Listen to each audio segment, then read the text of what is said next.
Perfect. So who should buy a home now and who should wait? Who should buy now?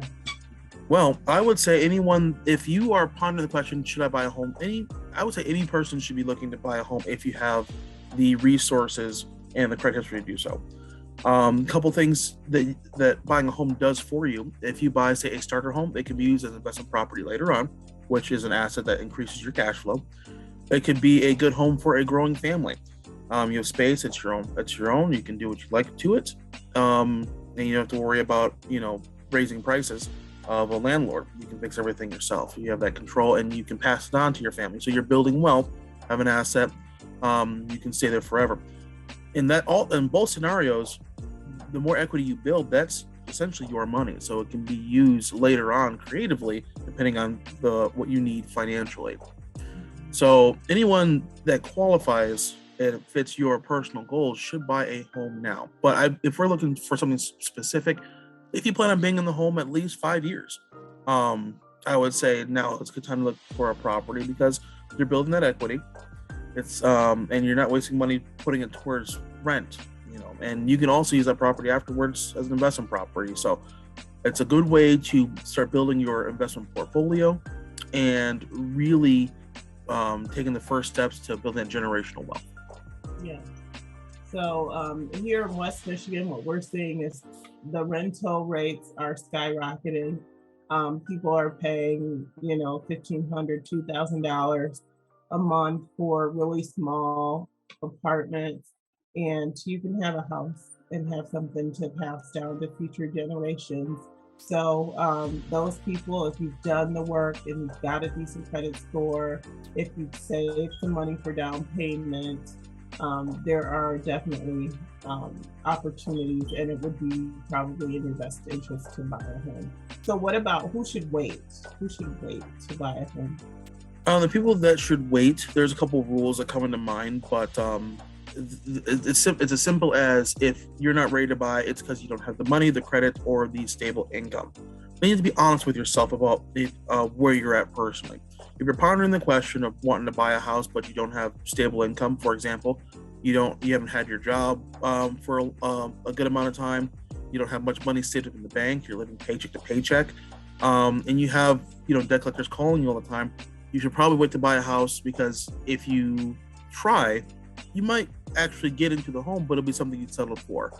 And instead of taking the time to actually build up a good amount of reserves, stability in your income, building up your credit, and buying something you actually want to stay in for the long term, or even at least 2 to 5 years. You don't want to settle when you're buying a house. So anyone that's in a situation to where you're not stable, is a good word. You should wait until you are. And there's different rules. One of the ones that I know that is being used is a 30-30-30 or 30-30-33. Sorry. And this is where your mortgage payment should be 30% of your household income. So you gotta make sure both of you qualify. And they help you get a 30-year mortgage. That's the easiest one. Also, I tell people you need to have 2 months of reserves. So savings account wise, if you are paying $800 in rent, you should have in another account or the same account no less than $1,600 in reserves, and that's on top of a down payment. So that you would need. But if you're struggling with those, then you should probably wait. Yeah. I'm also, from a realtor's perspective, what we're seeing, because the market is so competitive, and we serve 92 families, so there are ways to get it done, and we take lots of listings, so we're able to help a lot of our buyers with off-market opportunities, but that's not always available.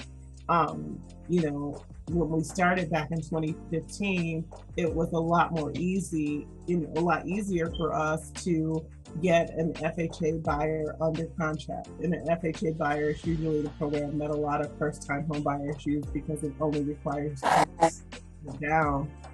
But in today's market, we really work with our lenders. If someone is close and they can get approved for conventional financing, that's really what we encourage, because you're not starting from a position of you're starting from a stronger position. So that's some of the things that we're doing with our clients. If they can get an FHA approval, they've got strong credit and they're pretty close to being able to get a conventional approval, we're encouraging them to do the work to be able to get that conventional approval, because it makes our process a little bit easier. But we work with VA, we work with rural development, we work with all different kinds of loan programs. We work with FHA buyers, so don't get me wrong. But if you want to position yourself to be in the best position, being able to get a conventional approval is a great. Please reach out directly to Roosevelt. His information is here on the screen. Again, our consultations are no charge. We're just here to help to build legacies of wealth in our communities.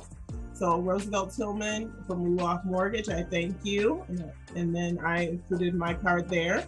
So there is my phone number. Again, to Tanya Powell May with the Legacy Homes GR team at Keller Williams North. And we thank you for taking the time to watch our video and to spend some time with us today. Thank you again, Tanya, for having me on. Thank you, Legacy Homes team. And again, if you guys have questions about mortgage and real estate, reach out to either of us. We'd be happy to help. Thank you again for taking the time to watch.